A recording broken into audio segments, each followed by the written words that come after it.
Bueno, pues yo siempre lo paso muy mal con estas cosas, con las presentaciones de los amigos, pero bueno, en fin, solo demuestra que uno es muy viejo, que por lo tanto ya ha dado tiempo a hacer muchas cosas y es lo que hay. Yo en primer lugar debo agradecer al Instituto, al excelentísimo Ayuntamiento de Badajoz y a la Asociación de Amigos de Badajoz organizar estos ciclos, organizar estas actividades. Personalmente a don José Antonio Casablanca, concejal de Cultura, y a todos los miembros de la Junta Directiva de la Asociación de Amigos de Badajoz, pues por haber pensado en mi persona para dar la charla de hoy. Insisto, mi máximo agradecimiento a todos, agradecimiento a Guillermo, esto ya nos lo beberemos juntos en algún momento para celebrarlo, y ya está. Bueno, me pidieron que hablase de moneda de Badajoz. No voy a hablar de moneda de Badajoz, o sea, voy a hablar de moneda de Badajoz, pero no de los aftasíes, habrá alguna cosita más. Esto es una cosa que me gusta muy poco, hablar de moneda islámica. ¿Por qué? Porque es muy difícil hacer divulgación de moneda árabe. La moneda griega, la moneda romana, se vende sola, pones un emperador, qué guapo, qué feo, qué no sé qué, qué para ti. Es como los dibujos animados, pero lo mío está todo escrito en gusanitos, en cositas, entonces es mucho más difícil conseguir que la gente se entere o pase bien y yo entiendo que es complicado, o sea que por favor les ruego paciencia y que es lo que hay.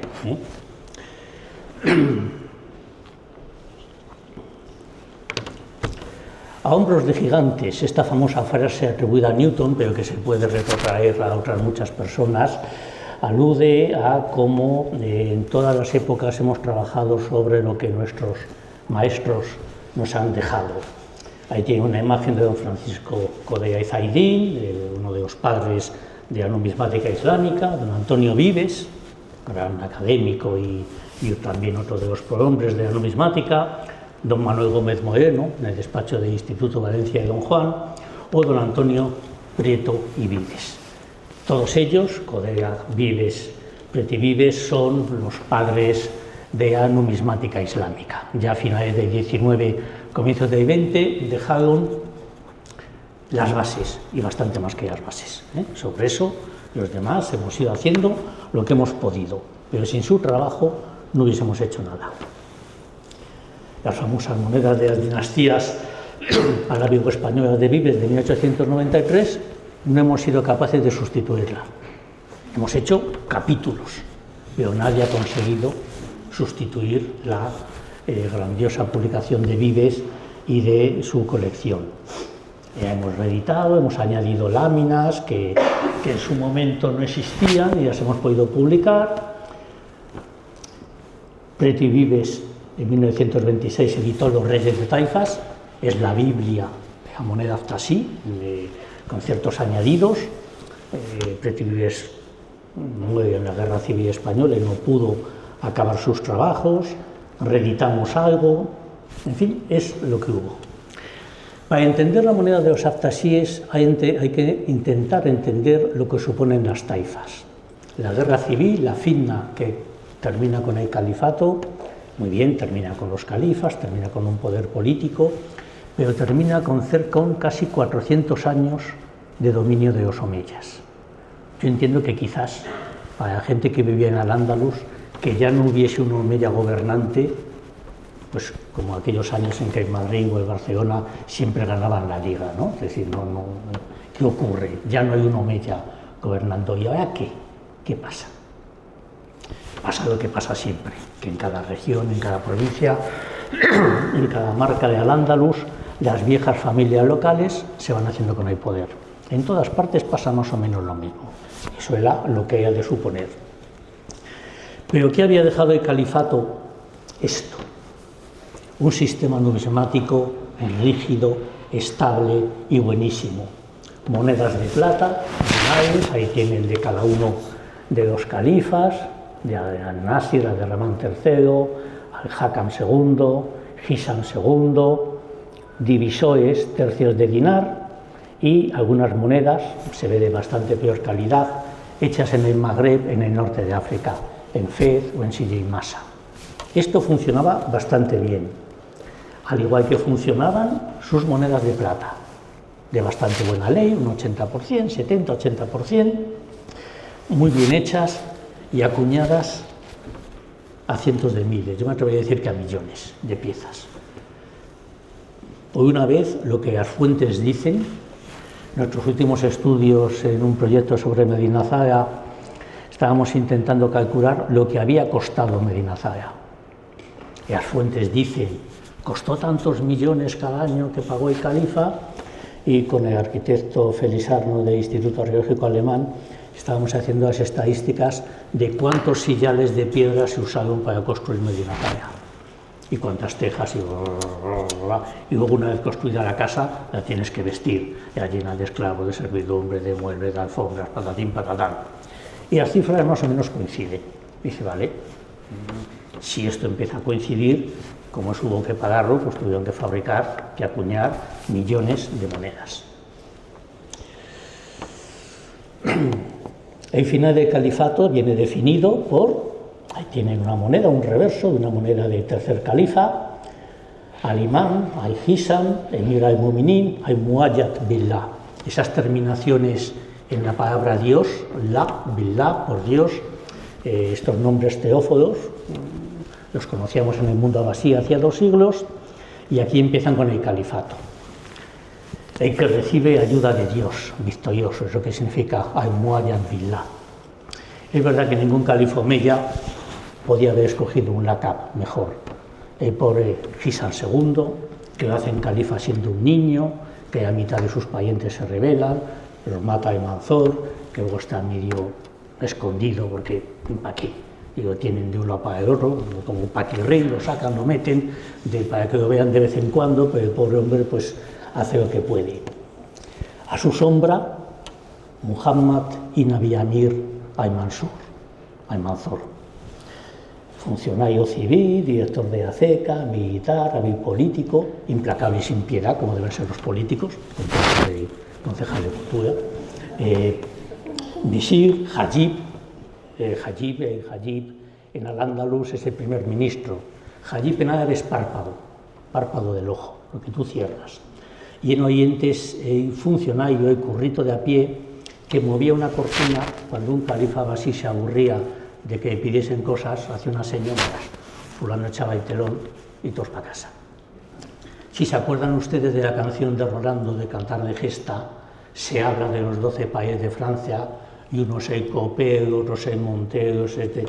No es que sirviese copas a Carlomagno, es que es un honor.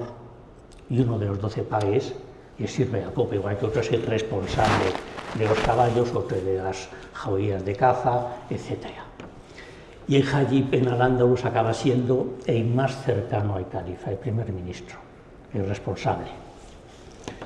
Hay Manzor, que es muy fino, nunca se nombra Hajib en las monedas, jamás. Es tan chulo que pone su nombre, Amir, ahí está. Consiguió prácticamente, bueno, Visir, Hajib, amante, es posible que era la mujer del califa, intentó y lo consiguió establecer una dinastía familiar a la sombra del califa.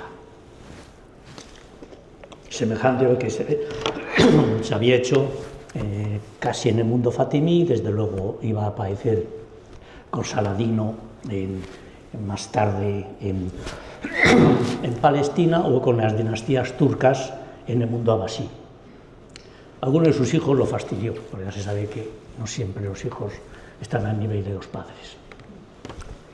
Yo creo que cuando dibujaron a Isnogut, gritando aquello, quiero ser califa en lugar de califa, el autor francés estaba pensando en Al-Manzor, pero bueno. Y ahí tenemos un follón, un montón de territorios, cada uno de su padre y de su madre, en el que, si se fijan ustedes, el occidente, que es donde al final se sitúan los Abtasís, va a ocurrir pues una pequeña desgracia o ventaja. Hacia el sur se va a encontrar con el reino de Sevilla, que se va a ir expandiendo y ocupando todo, sevillano. Y hacia el este, el gran reino de los toledanos, de los Durnís de Toledo, le cierra cualquier otra cosa. Está encajonado entre el Atlántico, el Reino de León, el Reino de Sevilla y el Reino de Toledo.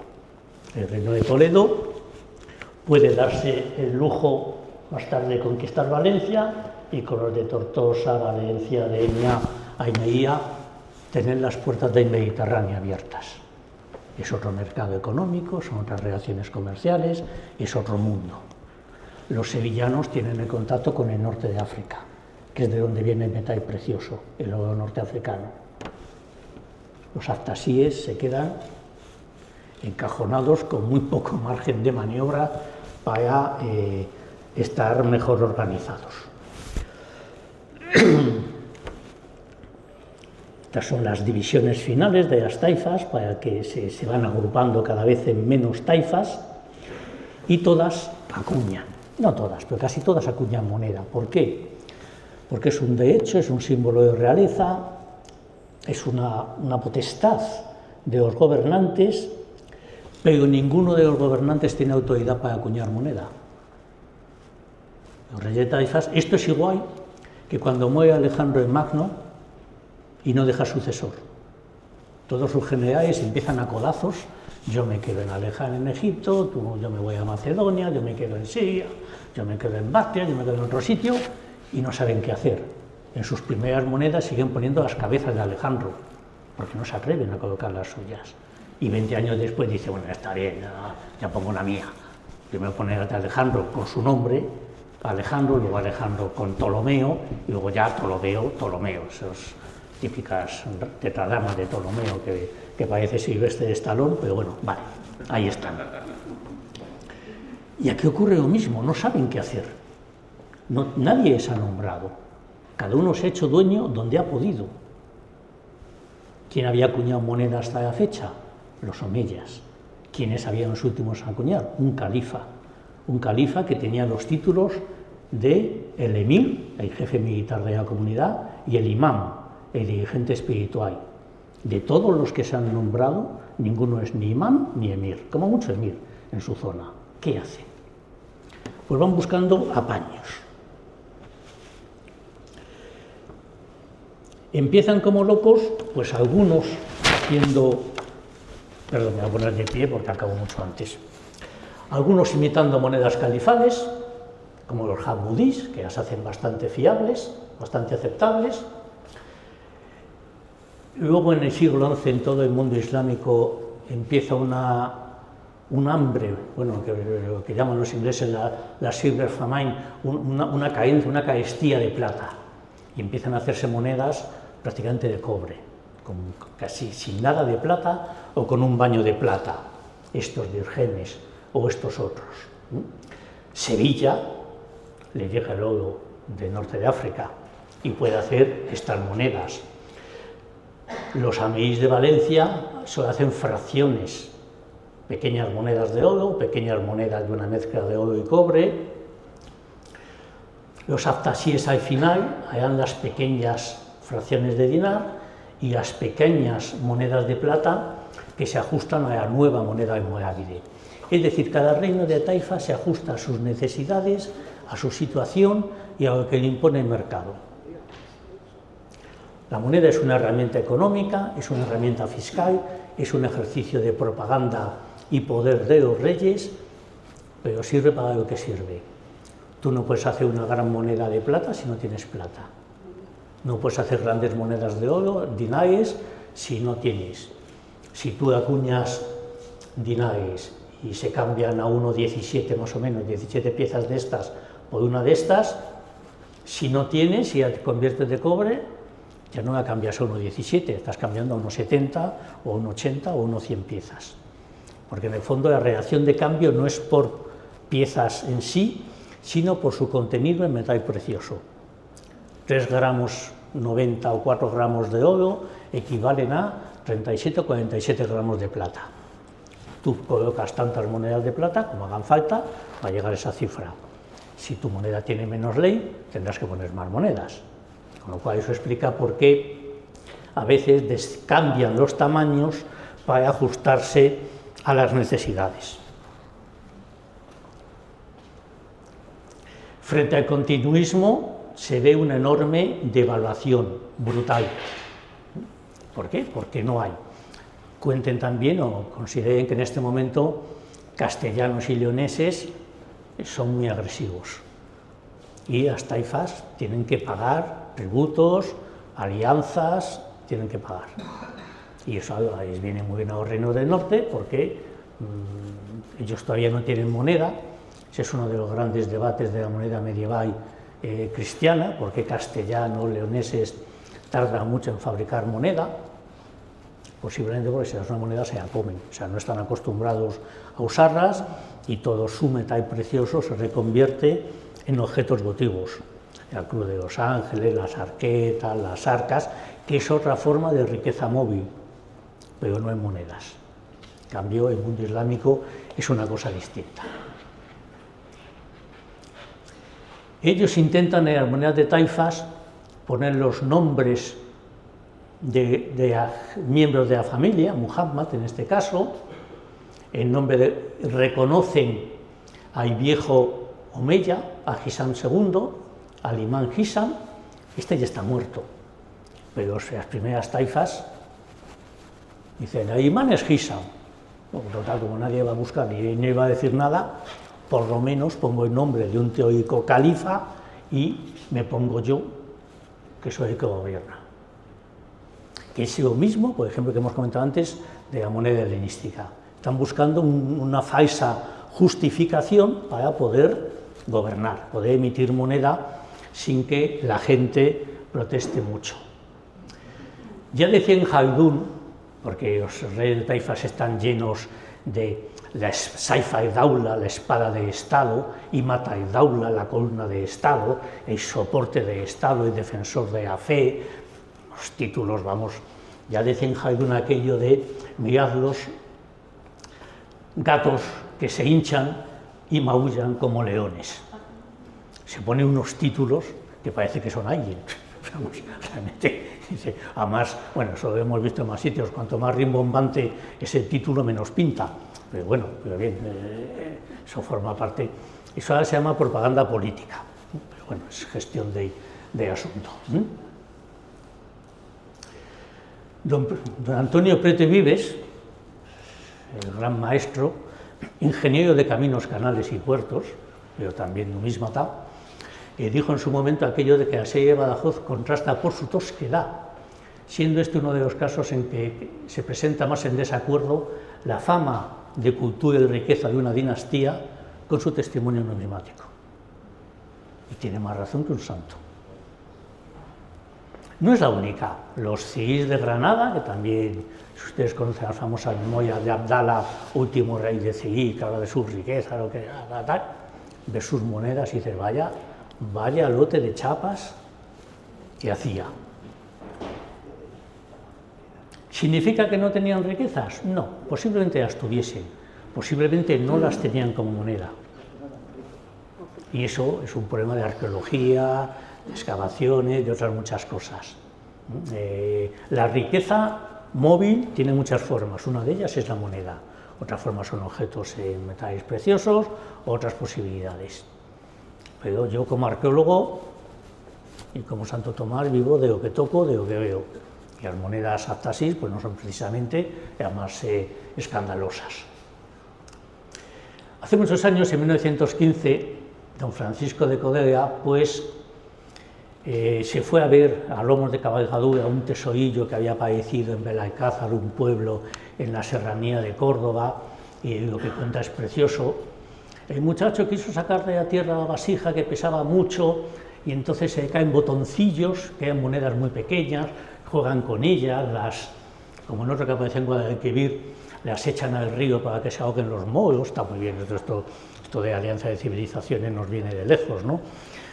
No hacen ni caso hasta que se dan cuenta que son monedas. Y evidentemente pues van a buscarlas, y las buscan. Según las fuentes, yo conozco un listado de unas 800, 900 monedas de este tesoro, y no son todas. Eso es lo que Codega pudo ver, hizo improntas y en la Academia de Historia hemos podido rastrear y lo que publicó. Se habla de que eran 20 libras castellanas de época, que son 9,2 kilos. Estamos hablando de miles y miles de piezas, de pequeños, monedas como de 1 céntimo, de 2 céntimos nuestros actualmente, de tamaño, de diámetro, en oro. Puede ser, no me extraña. Las conozco de varios miles, pero bueno, lo que hay es lo que es. Y ahí había unas raras piezas que reconocían al imán Abdala, que es un ficticio gobernante. Abdala en árabe lo que significa es siervo de Dios. Todos, en el Islam todos somos Abdalas, todos somos siervos de Dios. De verdad que es un nombre propio, pero no tiene mayor importancia. ¿Qué llevaban este nombre? Mubafak, que es el nombre que aparece sistemáticamente en todas las primeras emisiones que vinculamos con los aftasíes. Consideramos que toda la primera secuencia de monedas anónimas con el nombre Mubafak tienen que ser aftasíes, porque luego el time Mubafak continúa.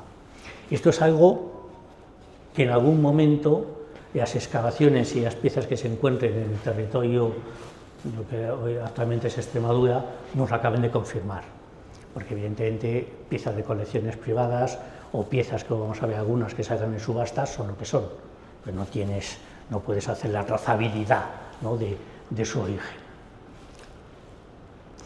Aquí tienen, por ejemplo, una lámina del Reino de Badajoz, hecha por Prieto y Vives. Esto es un corpus que estaba haciendo hoy de todas las monedas que existían en los años 30, no va más allá de abril de 39, porque es cuando le matan, entonces la cosa no llega más. Pero esto está hecho entre el 26 que publica su libro y el 39. Y es una reordenación de todo. Esto es lo que iba a haber sustituido a Vives, a la obra de su tío. Todas las piezas que han visto, atribuidas, de dónde son, las que no ha visto, pero están descritas. Esta G significa que está en la colección de Gallangos, estas Os que están en la de Guillermo de Osma, que es en Valencia de Don Juan, esto es la BEM, esto es British Museum, Gómez Moreno, en fin, colecciones.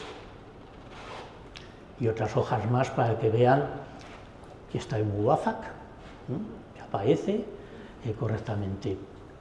Estas personas hicieron improntas en papel, copiaron todo lo que se sabía en España en el primer tercio del siglo XX, lo tenían recogido. Y es sobre lo que nos ha dado un trabajo increíble. Más siguiendo con los diferentes reyes, para que vean la enorme trabajera que se pegaron desde el final de la serie Aftasí, con las piezas pequeñas de plata. Es decir, hicieron mucho. Les faltaba, por ejemplo, mucho material arqueológico, de excavaciones que se ha excavado mucho más en el siglo XX, como es lógico. Vamos a pasar. Tenemos muy poco de Sabur, no conocemos nada. De Abdallah Mansur empiezan a aparecer fechas, con el Hajib, Khalid y Mubafak, y de Muhammad al-Muzaffar, pues también. Pero es una serie irregular, hay años que sí, hay años que no, monedas de muy baja calidad, bronce, cobres prácticamente. En las monedas pone dirham, que es moneda de plata. No sé, tendríamos que hacer análisis más químicos o de microscopía electrónica más avanzada para ver si han estado bañados en plata. Entonces, darían pego cuando saliesen de ACK y a los 2 días he sabido todo el color plateado, pero eso no he podido confirmar todavía. Entonces, lo más interesante de la serie Aftasí es que es prácticamente la única de los reinos de taifas que tiene la cintura para intentar acomodarse a lo que están haciendo los almorávides. Se da cuenta de que son el poder que viene y empiezan a hacer las pequeñas moneditas de plata, como la moneda de plata que traen los almorávides. Es prácticamente el único que lo hace. De hecho, Prieto y Vives tenía como inciertas monedas que ahora damos por hecho que, aunque pone Al-Ándalus, tienen que ser de Badajoz. El nombre de Al-Ándalus aparece en muchas ciudades, en muchas monedas, perdón, sobre todo en estos primeros años, identificando la ciudad real donde se acuñan. Pone Al-Ándalus y es Zaragoza, pone Al-Ándalus y es Toledo, pone Al-Ándalus y es Badajoz, pone Al-Ándalus y es Sevilla. hasta que ya deciden se acabó de... Pues no mienten, cualquiera de esas ciudades forma parte de Al-Ándalus, verdad es, pero luego ya deciden que se acabó y que ponemos nuestras ciudades. Aquí tienen este dueto famoso, Hajib Khalid y Muwaffaq. La moneda reconoce al antiguo califa, está nombrando un gobernante que no sabemos quién es, pero este nombre Muwaffaq es el que está prácticamente vinculado con la taifa de Badajoz, y van saliendo más piezas de estas paulatinamente. ¿Quién es este Khalid? No lo sabemos. Las fuentes no dicen nada, pero la pareja de Hajib Khalid y Muwaffaq luego los enlazamos con la Sayyid Aftasi por Muwaffaq. Es alguien que entre Sapur y el primero de los Aftasíes está ahí donde la caga, porque lo que pone es Hajib. Da un cargo, no dice nada más.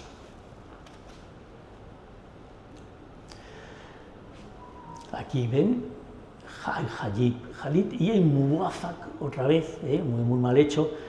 Aquí ya ven este tamaño, esta pieza, insisto, es como una moneda de 2 céntimos, o más pequeña.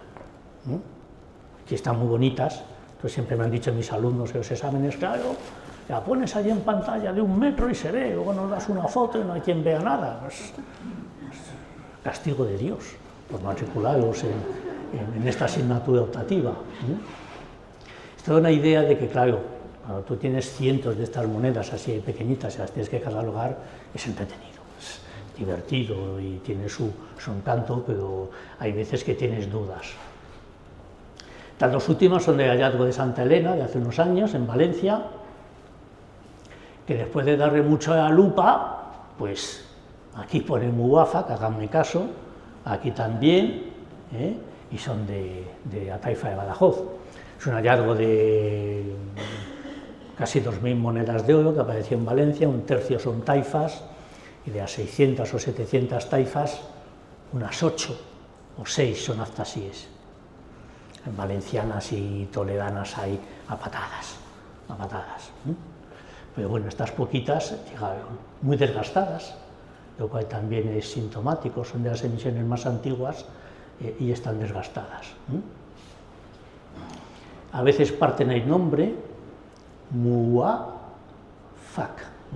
que lo que dice es la ilaha illallah, Muhammad Rasulullah, en fin, no hay más Dios que Dios, no hay más divinidad que Dios, y Mahoma, Muhammad es su enviado. Vale, esto es clásico en el Islam y no plantea ningún problema. Y aquí al imam Hisan al-Muayyad Billah al-Emir al-Muminin. Bueno, reconocer a un viejo califa, justificarse de alguna forma. Aquí tienen más ejemplos, pero aquí ya los títulos de Al-Mutawakkil, ya coloca Al-Mutawakkil, ahí ya coloca el nombre del rey de Badajoz, ya os están colocando, ya no hay ninguna duda de lo que quieren, ¿no? Y los nombres familiares, etcétera. Salvo los dinares que hacen en los primeros momentos de la dinastía, luego se van a los tercios de dinar. ¿Por qué?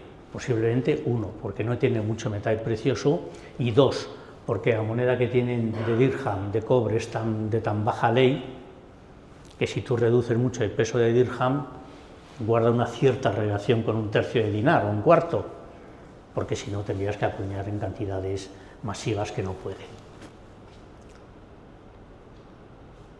Aquí un ejemplo en detalle para que lo vean. Esta pieza tiene 16 milímetros de tamaño, ¿no?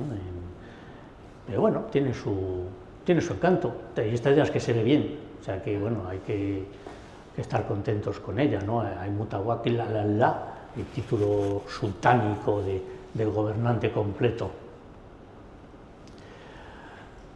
Y estos son los dirhemes de cobre, con perdón de la expresión, unas chapas infames, muy corroídas, que no se ve nada, dificilísimas, que ya se las puede saber Hajib Yahya y Muwafaq, las acabas identificando, en algunas pone Al-Ándalus, en otras pone Badajoz.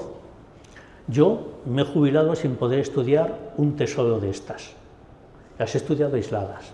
He visto del Seminario de San Antón, he visto del Museo Arqueológico Nacional, he visto de Valencia de Don Juan, he visto las de la Casa de la Moneda, he visto de la colección Morestan, de la colección Tonegawa, muchos sitios, en Berlín, en Oxford, en el British, muchos sitios.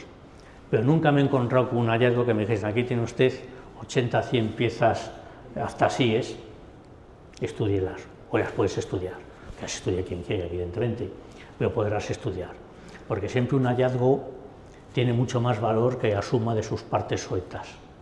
Un hallazgo te permite enlazar cuños, pues, ver qué monedas se han podido hacer juntas, qué monedas no.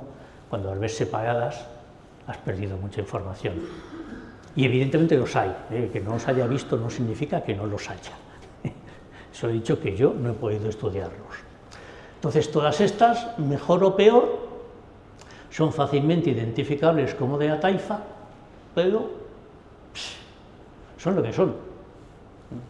No es una moneda muy escandalosa, muy buena, tan poca plata tienen los aftasíes, pues habrá que suponer que sí. ¿Contrasta con la imagen de riqueza? Puede que sí, puede que no, no necesariamente. Igual la riqueza ya tenían en otra forma, como he dicho antes, de riqueza móvil, que no fuese moneda.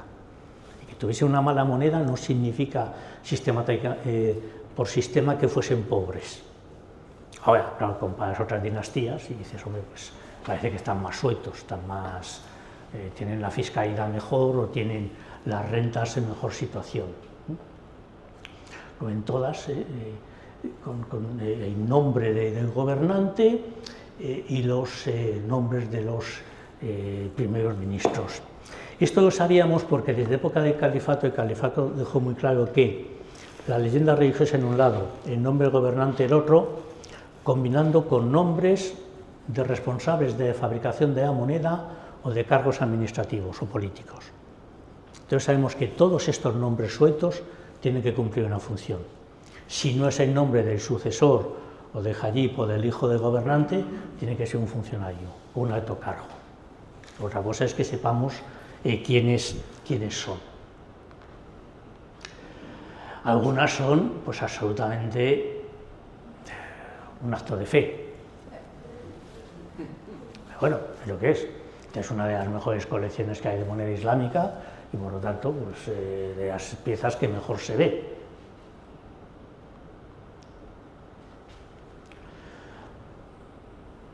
Algunas hemos analizado. Estas piezas casi nunca están dañadas o rotas o cortadas, porque son prácticamente de cobre, es mucho más duro, de bronce, mucho más duro que de cortar. No es como la plata del califato de Emirato, que las cortan, las parten, las trocean, las utilizan como un divisor. Esto no hay quien haga nada con ello, pero son lo que son.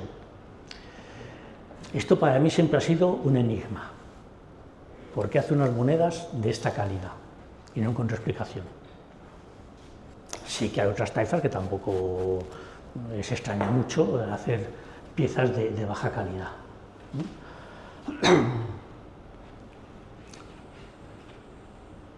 Las piezas de oro, pues bueno, están un poquito mejor, a veces solo por el nombre hay mutawakil, claro, las podemos asignar al reinado, en el bando del reinado no podemos dar otra fecha, esta moneda llevaría la fecha en una orla si la tuviese. Hay veces que te da la sensación que estas piezas están acuñadas con un cuño de dinar, o sea, un cuño grande, pero acuñan un cosplay pequeño, con lo cual toda la parte externa se pierde. Pero da la sensación por el diámetro interno, eso es una simple opinión, no podría defenderlo del todo. Aquí viene otra con estas raras perforaciones. Siempre en época media es muy normal en el califato que aparezcan dos perforaciones en los dirhemes de plata, por lo que sabemos lo hacen yo creo que hacen para ensartar las monedas, una costumbre militar de soldados. Había un hallazgo en Córdoba que era precioso, que tenía la mitad de las monedas en muy buen estado y otra mitad totalmente dobladas y con los agujeros hechos. O sea, como si en un botín, en un saqueo, está la gente corriendo 2 agujeros en las monedas para atravesarlas con un cordón y llevarlas atadas. Que eso es muy típico de las tropas del ejército, no de la gente en la ciudad, que no le hace falta eso. En el año 80 y tanto yo escribí una tontería muy bonita acerca de estos agujeros, explicando otra cosa, que servían para otra cosa, y años después tuve que decir, me he columpiado, ya está. Bueno, no pasa nada, se dice, se da los golpes de pecho, un par de latigazos por la noche y ya está.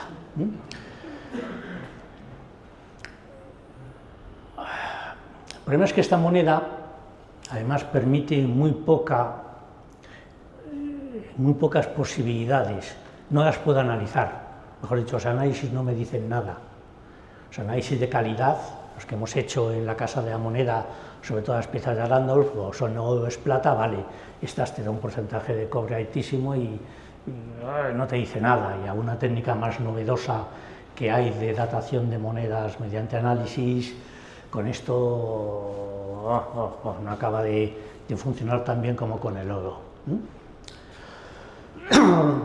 Aquí os traigo, dejando a los pobres taifas, el famoso dinar, luego vean con más detalle, de Madinat Batayus, el famoso dinar de Yusuf Intasufin.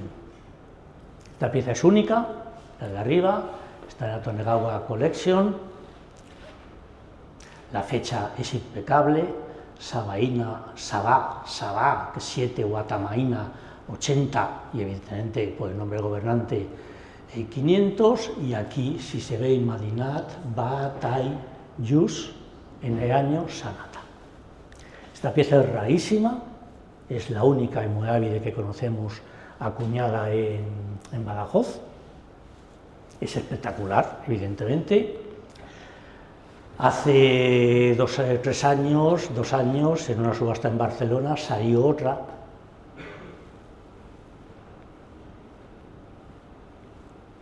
que se vendió muy bien, pero, como dice un coleccionista amigo mío, yo no la tendría en mi colección.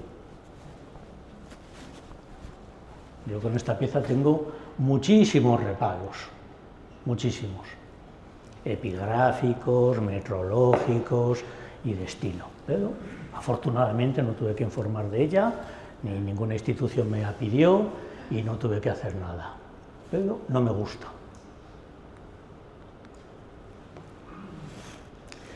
Y aquí están más desconocidos las taifas almohávides. Cuando el poder almohávide se desplaza, aquí en Badajoz hay gente que gobierna, controla la ciudad. Un Tai Ibn Malik, que tiene una rarísima moneda acuñada en lo que puede ser Zafra, pero tenemos muchas dudas, porque Zafra, escrito con ese epígrafe que sonaría en árabe como Zafra, no aparece ninguna fuente árabe, con lo cual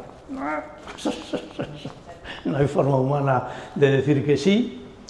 Y los otros de Ibn Malik, las fuentes nos dicen que gobiernan esta zona.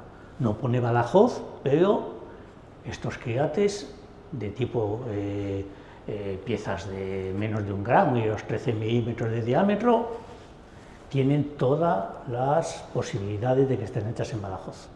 Sería lo más lógico. Insisto, esto nos lo tiene que aclarar la arqueología.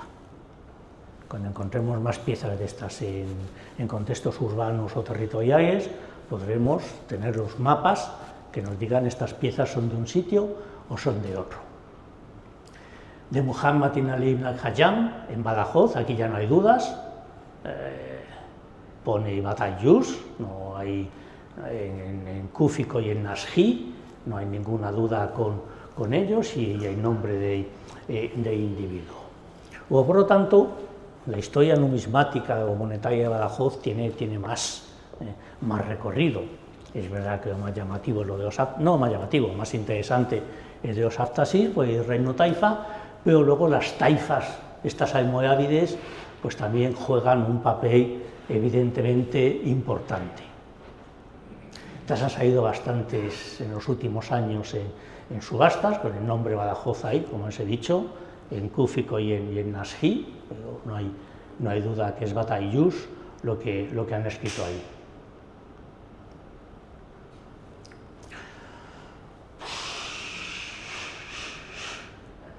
Aquí está la de Zafra de antes, que se ve como un Saiz. Ya en el 19 se dijo que podía ser Jerez de los Caballeros, no hay forma humana de saberlo, no hay argumento, pero no va a ser otro Jerez, no va a ser del sur, no tiene sentido, aparecen por lo que parece por esta zona y deben ser de esta taifa. Insisto que a mí, como arqueólogo, me gustaría más monedas en excavación para tener más datos precisos en el mapa de las dos cecas de Jerez en dos piezas y la de Zafra, que bueno. Aquí tiene un ejemplo de subastas de los últimos años de piezas taifas de Badajoz.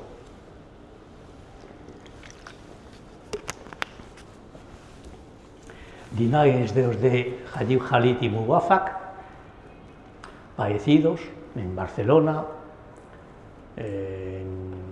estas dos son todas en Barcelona, vamos, pues bueno, tenía alguna en Estados Unidos.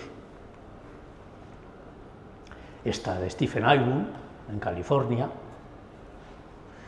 Es decir, siguen saliendo, o están, pueden ser de colecciones antiguas, en fin, ya sabemos el mercado es el que es, y no vamos a entrar en la discusión sobre la legalidad, no legalidad, la discusión sobre la propiedad privada, etcétera, etcétera, que eso merece otra conferencia y en otro momento, pero salen piezas, y algunas en un estado bastante mejor que las que han visto, bastante más plateadas, también es verdad que son las de primera época y por eso tienen un contenido mejor de plata. Luego hay piezas que salen. Comprendo, somos un país pobre y los poderes políticos, autonómicos, etcétera, o estatales, pues muchas veces no pueden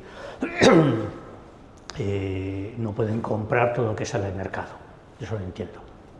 Otra cosa es que piense que la política de adquisiciones del Ministerio es cuando menos errática, por decirlo de alguna forma, siendo cariñosos en el apelativo. De ahí que es muy difícil negociar, o lo sé porque por desgracia instituciones como Alhambra me han dicho, por favor, dándonos informes de compras de piezas que salen en subastas, y es un embolado porque no siempre. Ahora está la famosa Tonegawa Collection, pues tercer volumen creo, y queda el cuarto y último, se rumorea que sean las mejores piezas, no sé, con lo que ha salido muy bueno, pues a saber, ¿no? Y saldrán las últimas piezas curiosas, y claro, esto, parafraseando a Don Mendo, pues te ocurre esto, te dicen tasa una pieza, entonces tú la tasas con toda tu mejor intuición, estudiando el mercado, y luego en la subasta se dispara y se va allí a unas cifras inauditas, ¿no? Y dice, ¿pero cómo has dicho eso? Pues eso, que más de ti si te pasas es peor, es decir, luego la administración es muy rígida. Yo estuve en una subasta de dos piezas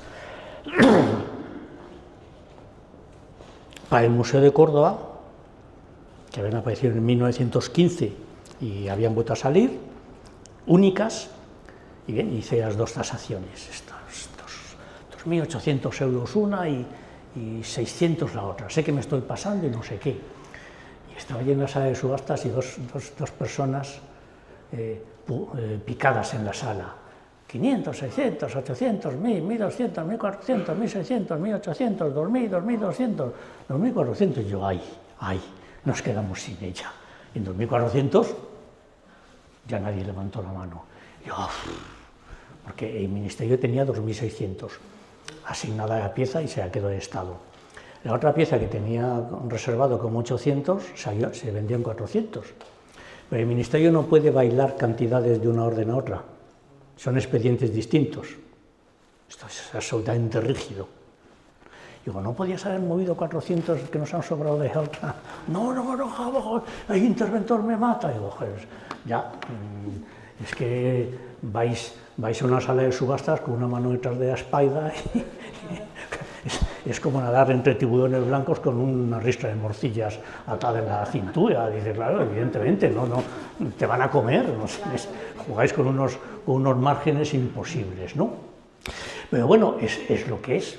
Por lo tanto, la moneda Aftasí hay que entenderla como la solución real que los gobernantes de la dinastía dan a su situación política, su situación geográfica y su dominio o su acceso a metales preciosos, muy cerrados entre lunís, sevillanos y leoneses.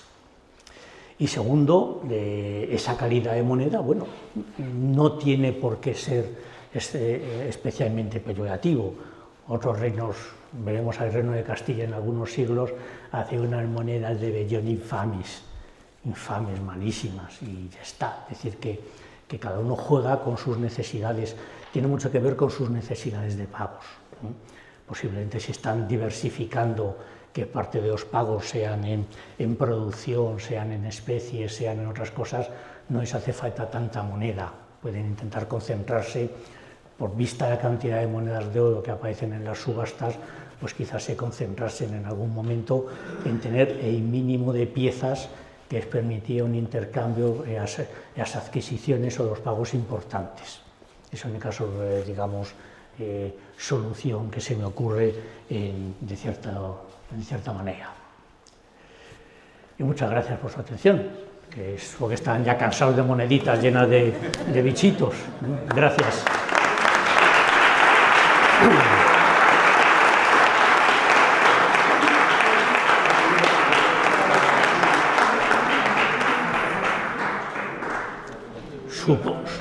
Supongo que, como es habitual en esto...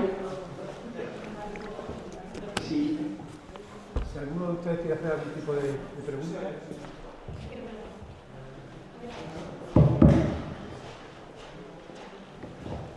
Buenas noches, muchas gracias por su amena conferencia. Es que si no le hago amena se me duermen.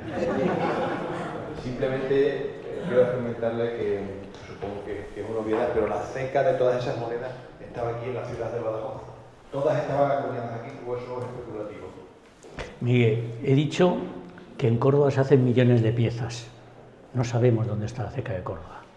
Tenemos una idea posible de dónde se encuentra y tampoco sé dónde está la de Medinazara, y hace millones de piezas y no la hemos encontrado. Tengo una idea, a partir de los muestreos de un proyecto que hizo una universidad inglesa de restos de metales en las zonas de Córdoba, puede que tengamos una idea de dónde está, por concentraciones. Pero una ceca, aunque hagas miles de piezas, puede ser la mitad que esta sala. ¿Qué te hace falta? Grupitos de 2 o 3 personas ahí acuñando. Hay unos cuadros preciosos a la entrada de Herbert Coin Room en Oxford, en el Smithsonian Museum, que son 2 cuadros de la ceca de Calcuta. Ceca de Calcuta, bajo el dominio de la Compañía de las Indias, acuña lo que no está en los escritos. Está pagando un ejército de 300.000 cipayos, más que cualquier ejército europeo sumado en el momento.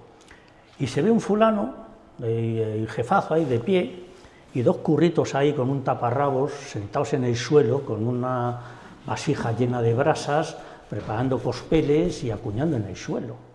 Pero no es que las cecas dejan nada. Tienes que tener sitios de fundición, tienes que preparar los cospeles, de acuerdo. Pero en una habitación como esta puede haber 10 o 12 equipos, acuñando monedas. Ubicada en la ciudad de Badajoz, no en otra ciudad de Alejandro. A ver, yo supongo que en la ciudad, porque tiene su lógica. Puede que en Alcazaba o no. Hay que tener una cosa muy importante. Por lo menos en el califato, y eso a mucha gente quedaba en la cabeza, la ceca no es solo el sitio donde fabricas moneda, es el banco. Tú, si tienes que comprar moneda, vas a la ceca y llevas objetos de plata, llevas cosas, te las pesan, te lo dan en moneda acuñada y te cobran una comisión. Es como un cajero automático, pero sin meter la tarjeta. Hay una anécdota preciosa de Inidagui que cuenta que un paje, alguien de la corte de Gisán II, que dice se va a casar su hija, no tiene recursos, y entonces lleva los arreos de su caballo, que tenía un bocado con piezas de plata y adornos de plata, y lo lleva toda la ceca para que se los arranquen y le compre moneda. Y cuando llega se encuentra en Manzor, que entonces era Sajipa y Sica, el señor de la ceca, sentado, dice, detrás de pilas de monedas, y le conoce del palacio. Dice, fulano, ¿qué haces aquí? Se casa la niña, y ando corto y no sé qué, y necesito efectivo y tal. Trae. Dice, y cogió la silla, las mantas, todo, lo pesó, no los adornos de plata, todo, y me lo dio en monedas. Dice, llené el manto y el gorro, dice, unos pocos testimonios de que llevaban gorro en esa época lleno de monedas, supongo que casó a la niña, se fue a Cancún, en fin, hizo cualquier cosa que pudiese. Demuestra también que los altos responsables de los organismos de finanzas de este país no es nuevo que hayan cometido desfalcos o cosas raras, ya nos viene de lejos, no nos viene de atrás, nos viene de atrás. Entonces, claro, una ceca, por ejemplo, yo cuando discutía en Medina, digo, sí, puede que está en Medina porque las monedas pone Medina del Zahra, pero tiene que poder acceder la gente de la ciudad, porque tiene que poder cambiar y comprar moneda, porque el Estado dice, tú me pagas en moneda, pues yo vendo mis ovejas o yo no sé qué, compro moneda y con esa pago los impuestos y con lo que me sobra compro aperos o lo que me haga falta. Luego tiene una parte pública. Lo lógico es que estuviese en Ramuros, en Badajoz. La de Córdoba se cree que está cerca de Alcázar, fuera de Alcázar, como es lógico, pero cerca de Alcázar. ¿Dónde? Arqueología urbana, que es lo que hay que buscar. Habrá restos de crisoles, si se sabe buscar habrá restos de fundición, habrá cosillas que con un buen detector metálico en la zona de excavación te canta. Muchas gracias.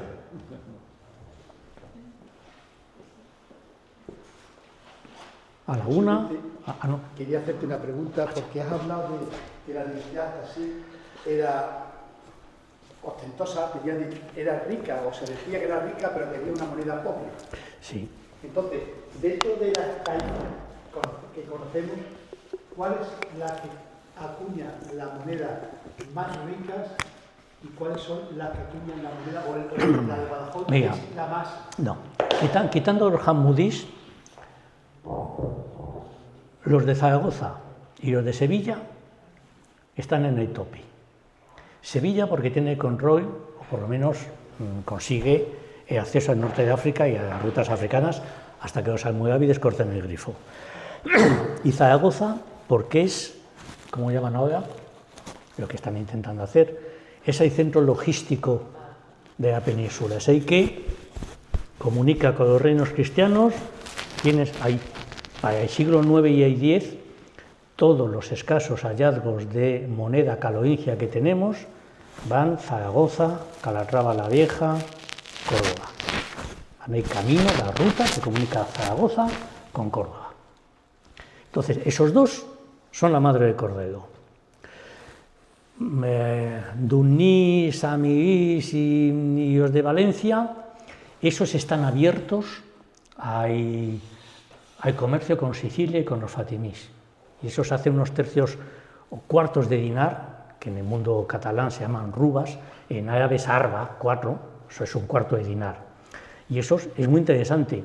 Con un mismo cuño, los samigís hacen piezas de oro bueno, porque tiene que competir con el de los fatimís, que es bueno, y piezas devaluadas de 1/3 de oro y 2/3 de otras cosas para que circulen dentro, porque tienen que convivir con estos dirhemes cutres, bajos de ley.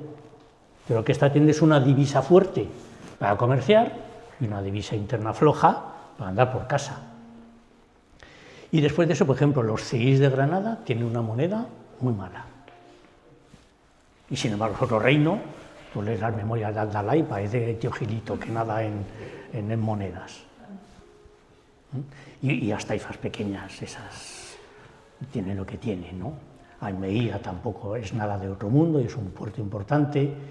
Denia las tiene buenas, razonablemente, pero Denia es un gran puerto también muy abierto al Mediterráneo. Es que Isarca al-Ándalus, los que tienen los puertos abiertos al Mediterráneo, esa es otra historia. Ese es otro mundo y tenemos contactos con los fatimís, con el mundo siciliano, con el sur de Italia.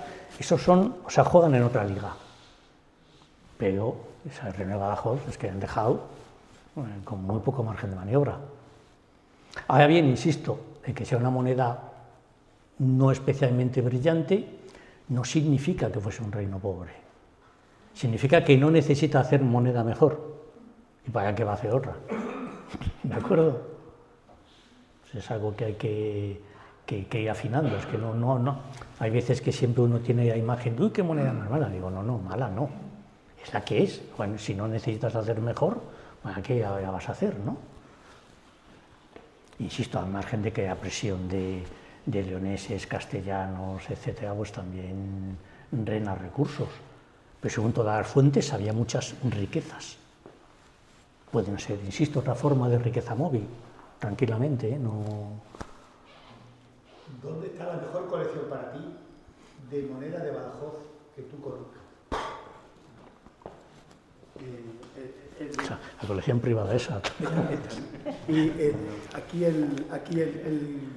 No, el Museo Arqueológico Nacional no la tiene mala, porque tiene parte de la antigua colección Vives. La Casa de la Moneda acabo de revisar y no es nada del otro mundo. Hemos comprado unas cosillas de estas de las taifas, pero no es nada del otro mundo. El seminario de este San Antón tampoco tiene nada para tirar cohetes. No sé cómo está la de Lisboa, la vi hace mucho tiempo, pero estaba en una revisión y no lo sé. ¿De cuántas monedas estamos hablando? Esas colecciones que pueden tener... Una cincuentena. ¿Y cabría esperar? Para que tengas una idea, las monedas califales, por ejemplo, en la colección de la Casa de la Moneda, que acabo de revisar, son 3.000 y pico. Y las monedas taifas, 600. Y las monedas de Badajoz, una veintena.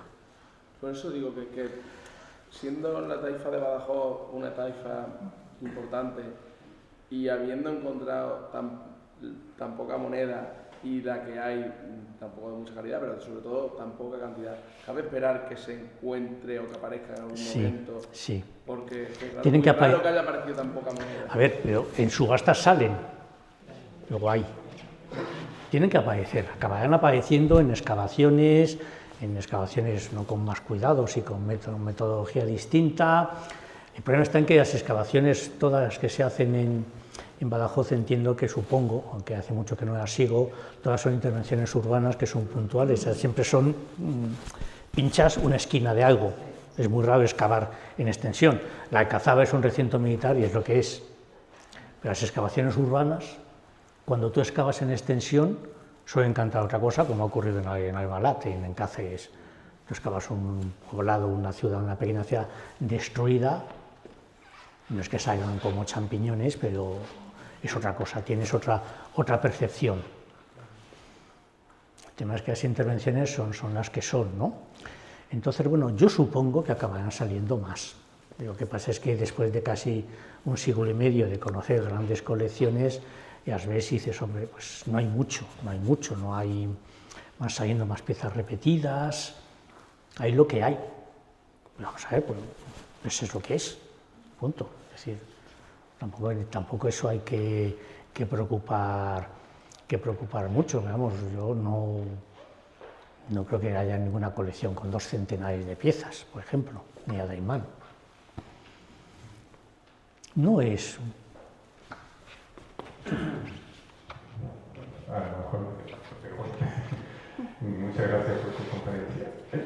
Yo que estaba pensando ahora en la monumentalidad de cada ciudad, sobre todo del del sur de España, si tenía alguna relación con el poder económico que tenía en ese momento, ¿no? La tiene que tener. La tiene que tener. Si lo que he comentado antes de Medina Zaya. Las fuentes decían, se gastó tantos millones. Luego dice, a ver, te sientas con el arquitecto. Tenemos todos edificios, calcúlame cuántos silláis, si tenemos tantos kilómetros de muralla, no sé qué, tantos millones de silláis, unos cuantos. A un dirham y medio, que las fuentes nos dicen, empiezas a sumar cifras y al final te cuadran. Es evidente que todas estas obras se las hacen con algo. Otra cosa es que tú lo puedas demostrar, pero es verdad que la gente puede trabajar obligada, puede trabajar por otros, a cambio de otras cosas, pero lo normal es que se pague. Y si se paga con monedas. Entonces, en el mundo de Almorávid no me preocupa, porque tiene muchísima moneda, en el mundo Califay también, y pueden pagarlo sin ningún problema. En el mundo Taifa, ahí empezamos a tener También lo que ocurre es que mientras que la moneda Califay tampoco va tanta al norte, porque entonces el califato es un poder político importante, mucha pieza Taifa es verdad que ha podido salir en forma de payas y de tributos a los reinos cristianos, por lo tanto se ha perdido parte, pero siguen apareciendo en tesoros. De vez en cuando, como el de Valencia, sin esperar o de buenas a medidas, pues cientos de dinares o de fracciones de dinar. Puede decir, bueno, esto se mueve con más abundancia de la que yo pensaba. Yo hace años hicimos un estudio de cuños con los estudiantes en la Autónoma para ver qué nos daba de cada serie de piezas y claro, te da una cifra de monedas en circulación alta. Entonces eso ayuda a pagar las obras. Que no puede ser es que salgan de la noche a la mañana. Lo que sí es verdad es que tenemos varias ciudades que, claro, siempre decimos que las comparaciones son odiosas, pero claro, tenemos ahí Córdoba, Sevilla, Granada, entonces, claro, son importantes. El problema es que Córdoba, Sevilla, Granada han dejado todos grandes palacios, grandes mezquitas, o en algunos casos las estructuras defensivas son las que son. En Badajoz conocemos la Alcazaba y alguna mezquita, algunos edificios, pero no conocemos un buen barrio, o sea, no tenemos ni tampoco una buena estructura palatina porque está debajo de la biblioteca o de lo que sea. Es decir, hay veces que te faltan datos arqueológicos. La arqueología habla de lo que habla. Nos ocurre en Medina, Medina conocemos lo que se conoce desde hace 100 años, la parte de arriba del palacio para arriba y el palacio para abajo, y la ciudad. ¿Dónde está el resto? ¿Dónde viven los que trabajan en Medina? ¿Dónde está el resto de Medina Zaya? Que en las fotografías ahí la ves, o lo presupones. Entonces, claro, la arqueología se limita con los fondos que tiene, con el tiempo que tiene, con los recursos. La arqueología urbana es una canallada, porque claro, las casas están encima y tienes que hacer, son sondeos muy puntuales. Bueno, es lo que hay. Con el tiempo, mejores datos, mejores planos, mejor información, nos permitiría ir cerrando más cuidadosamente los mapas. Pero evidentemente si lo hacen con algo, lo hacen. Es decir, hay mucha más moneda. Al-Ándalus es una sociedad que desde el siglo VIII está, con perdón de expresión, monetizada, acostumbrada a usar moneda, cosa que no están acostumbrados los reinos del norte, porque no les hace falta. El reino de Asturias y el primer reino de León, etcétera, de un valle a otro, y los de un valle occidental no se ven con los del valle oriental, más que de Pascuas a Ramos. En julio se hace buen tiempo, porque el resto de año, nada. ¿Para qué te hacen falta monedas? Para nada. Ocurría casi lo mismo en el mundo visigodo. Una moneda muy buena, pero de tipo político y de prestancia a la gente normal, no la usa. Lo cual no quiere decir que las cifras, las multas, todo esté expresado en moneda, en valor. Pero la gente no usa monedas.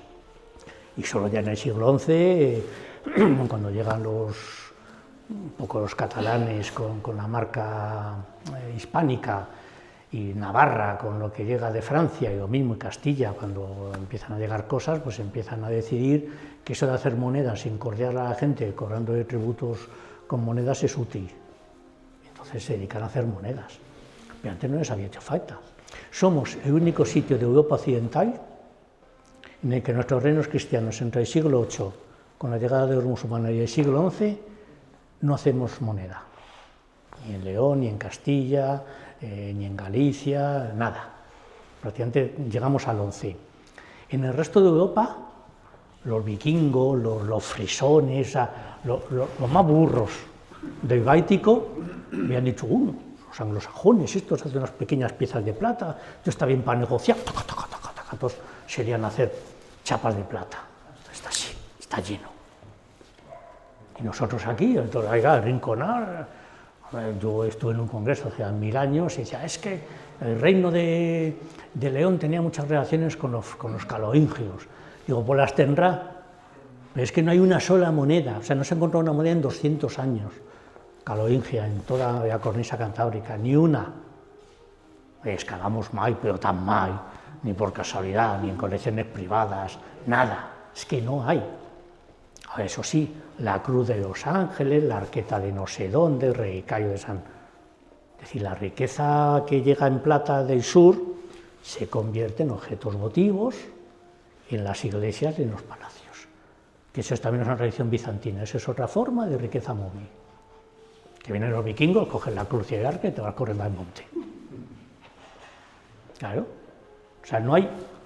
Posiblemente si hubiese metal precioso, pero convertido en otra cosa, no en moneda, porque no les hace falta. Luego ya al final deciden que esto de la moneda está bien para tener a la gente pillada, para que pida créditos y tarde mucho en devolvértelos. Muchas gracias. ¿Alguien más? ¿Hace una foto? Por el mismo precio. Vamos a hacer la foto, se ha podido con un video. Muchas gracias. Muchas gracias, Alberto. Vamos a quitar esto.